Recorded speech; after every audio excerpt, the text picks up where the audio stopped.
This year has been pretty good for horror games. While games like Resident Evil 7 and Outlast 2 have been the bigger horror titles from the last few months, there is one recent little horror game that should not be overlooked. Developed by Tarsier Studios and published by Bandai Namco, Little Nightmares brings some fun and unique scares to the genre. What do I like about this game? Turn down the lights and tread carefully as I share my game reflections for Little Nightmares. The storytelling in Little Nightmares is very minimalistic. There's hardly any spoken dialogue, but the atmosphere is so amazing that I was immediately engrossed in the harrowing tale of the yellow-coated protagonist. The player character, a 9-year-old girl named Six, is trying to escape from a prison complex she finds herself in. However, things are even more twisted than they first appear, and you'll soon encounter grotesque figures who are hell-bent on capturing you. There's some surprisingly disturbing moments, and the frequent appearance of a mysterious lady had me very tense throughout my time with the game.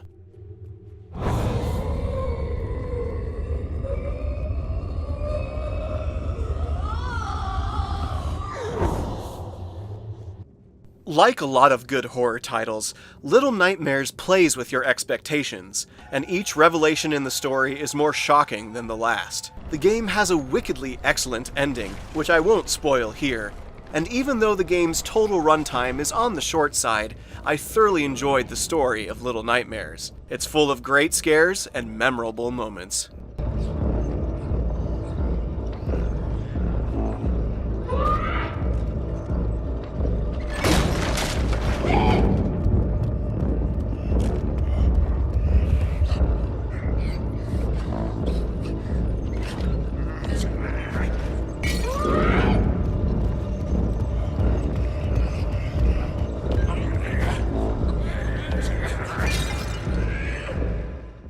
This game primarily plays like a puzzle platformer, with you often having to climb and jump across various areas of the complex.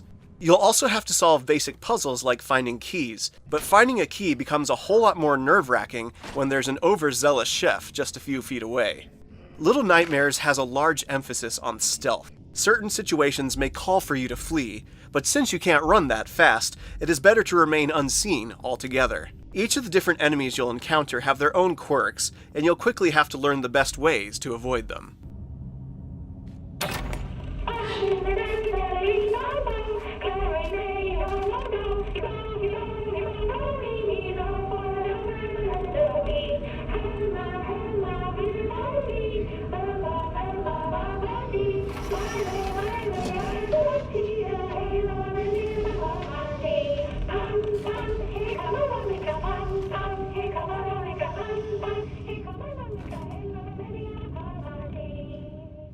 The game also has some pretty nifty lighting mechanics, and every now and then you'll need to activate your lighter to traverse the darkness. The dark areas in this game definitely add to the fear factor, particularly in a few parts where you need to keep your lighter off to remain undetected. In addition to the platforming and stealth elements, this game also contains several collectibles in the form of porcelain dolls and little gnomes you can give a quick hug to. It's not a substantial part of the game, but these collectibles do add a fun little side challenge in each of the game's chapters.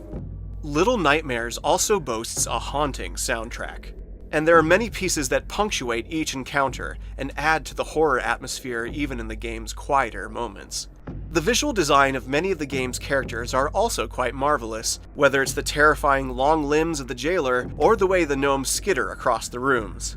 There's some excellent set pieces as well, most of which had me equal parts terrified and amazed.